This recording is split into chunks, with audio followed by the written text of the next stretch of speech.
Hello भाई लोग, welcome back to another video. Finally 261 Jujutsu Kaisen का स्पॉइलर आ चुका है। हाँ, ऑफिशियली नहीं आया, इसीलिए ट्रांसलेट में थोड़ा इधर उधर हो सकता है, पर फिर भी पूरा एक्सप्लेन करने की कोशिश करूंगा। और शुरू करने से पहले सब्सक्राइब एंड लाइक जरूर कर लेना। तो इस चैप्टर में बहुत कुछ हुआ है, जैसे कि कुछ हम सोच रहे थे और कुछ अलग ही हो रहा है, और साथ ही साथ थोड़ा डिसअपॉइंटमेंट है। मतलब मेरे लिए डिसअपॉइंटमेंट है, आपका क्या होगा मुझे पता नहीं है। कहानी जहां से खत्म हुआ था वहीं से ही शुरू होता है। यूजी इतादोरी सुकुना का हार्ट को चीर रहा था, मतलब एक क्लास के बाद। पर सुकुना एक डोमेन ओपन करने वाला था, मतलब अपना डोमेन जो था उसका रिटर्न हो चुका था, उसको एक्सपांड कर रहा था। लेफ्ट साइड में कुछ परछाई देखता है, वो भी गोजो का। हाँ, गोजो वापस आ चुका है, पर ये थोड़ा केंजाकू जैसा ही दिख रहा है। आप खुद ही देख लो। ये फर्स्ट ये पैनल देखा, मैंने सोचा भाई केंजाकू क्या आ गया इसके अंदर, गोजो के अंदर अब केंजाकू कहाँ आ गया। मतलब मुझे तो जापानीज समझ में नहीं आता, और ट्रांसलेट बाद में किया, पर सबसे पहले लगा ये केंजाकू ही है। कुछ समय बाद पता चला कि ये केंजाकू नहीं, ये यूटा है। जो केंजाकू के पावर, मतलब आपको बता दूंगा साफ साफ, आगे पता चल जाएगा।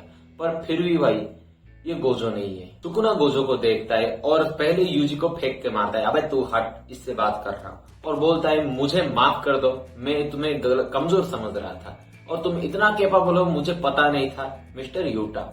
हाँ जी, यूटा, सही सुना आपने। मतलब सबसे पहली बात, यूटा उसके अंदर है। सुकुना को भी पता चल गया भाई, हमें ही बस उम्मीद रख रहे थे कि गोजो वापस आएगा। और फिर से शुरू होता है फ्लैशबैक। भाई फ्लैशबैक में बहुत सारी चीज हो चुका था जो हमें नहीं दिखाया गया है, पर टाइम टू टाइम दिखाया जा रहा है।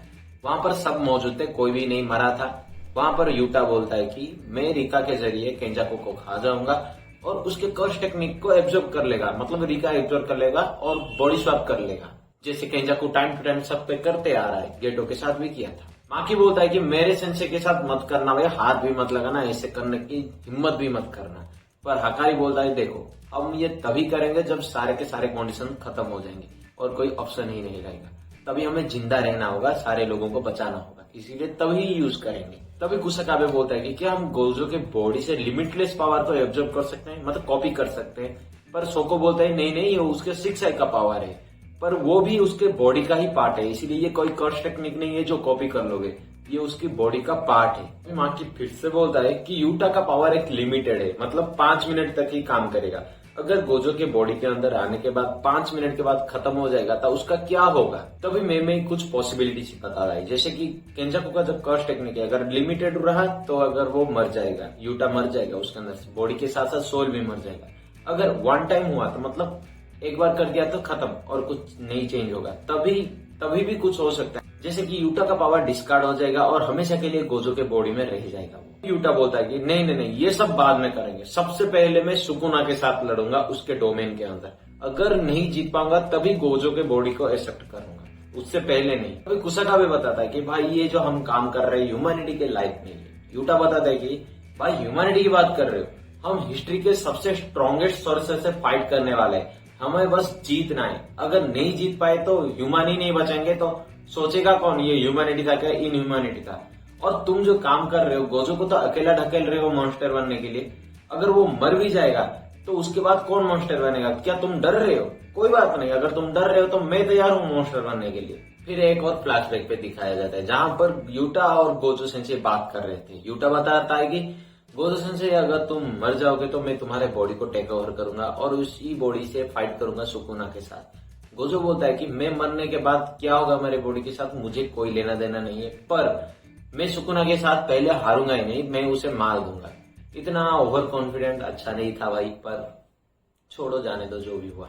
वैसे भी यूटा और गोजो दोनों डिस्टेंट रिलेटिव्स है जो सुगावारा ब्लड से। अगर यूटा इस्तेमाल करेगा गोजो के बॉडी को तो बेहतर रहेगा। अगर गोजो का बॉडी नहीं यूज करेगा यूटा तो वो बहुत ही बैड डिसीजन होगा, ये गोजो बताता है। और गोजो ये भी बोलता है कि अगर हम सब मर जाते हैं, मतलब ये बूढ़े सारे मर जाते हैं, तो गाकुगान जी जिंदा रहेंगे, उन्हें जुजुत्सु काइसेन का हेडक्वार्टर का टॉप बनाया जाएगा, ताकि शिबुया के बाद जो हुआ था वो नहीं होगा। देखो शिबुया के बाद में तो जो हो गया था, गोजो को सील हो गया था और सबको मारने के लिए यूटा को भेजा गया था, बिल्कुल वैसा ही कुछ ना हो, इसीलिए इन्हें हेड बनाया जाएगा। गोजो उसके सारे स्टूडेंट को जाने के लिए बोलता है, क्योंकि उसके ब्लडी साइड देखने को वो तैयार नहीं है। इतने बच्चे हैं, बच्चे तो नहीं बोल सकते, वो देखना सही नहीं है, पर वो मना कर देते हैं, हम नहीं जाने वाले हैं। और साथ ही साथ यूटा ये भी बोलता है कि तुम मॉन्स्टर नहीं बनना भाई, बस जैसे ही लड़के जीत के आ जाना। पर गोजो बोलता है कि ये तो नहीं संभव है भाई। फिर सीन चेंज होता है अमाई के पास, जो यूजी का दोस्त है, जो अपने कर्स टेक्निक को एक्सप्लेन कर रहा था, जो शुगर के बारे में कुछ, वो ज्यादा इंपॉर्टेंट नहीं है। पर फिर से सीन चेंज होता है यूटा के पर, जो स्लाश खा के मतलब बीच में से फाड़ दिया था सुकुना ने। गोजो के जैसा पूरा नहीं, मतलब आधा तो चला गया था, फिर भी वो आ गया ही जैसे तैसे करके मेडिकल वार्ड में। वहां पर था आराधा, सोको, बाकी सब थे जो हीलिंग वाले थे ना, वो सब थे मदद कर रहे थे यूटा का।